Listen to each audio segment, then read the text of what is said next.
मित्रांनो नमस्कार।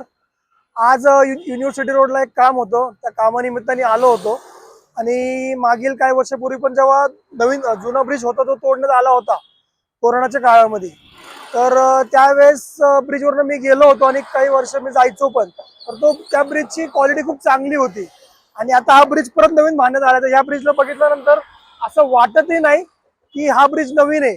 आणि अजून गंमत म्हणजे काय की आता हा जर तुम्ही बघताय पूर्ण यावर मेट्रो जाते, ठीक आहे, मेट्रो आता चालू होणार आहे। तर मेट्रोचा जो ब्रिजचा हा कॉलम जो आहे तर तुम्ही बघताय या ब्रिजला खेटून चिटकून घेतलेला आहे। सामान्य माणूस जेव्हा घर बांधतो त्यावेळेस पालिका किंवा राज्य शासन सांगतं की इकडनं 5 फूट सोडा, इकडनं 10 फूट सोडा, इकडनं 5 फूट सोडा, इकडनं 15 फूट सोडा, तर तुम्हाला परमिशन भेटते। तर आता तुम्ही मला सांगा, सामान्य माणसांना सगळे रूल्स आहेत, रेग्युलेशन्स आहेत, सरकारला नाही येत का हो? एवढा खर्च करून पूर्णपणे नागरिकांचे पैसे तुम्ही पूर्णपणे वेस्ट करत आहात। तर या विषयावरती सरकारचा आम्ही निषेध करतो आम आदमी पार्टी म्हणून। जय हिंद, जय भारत।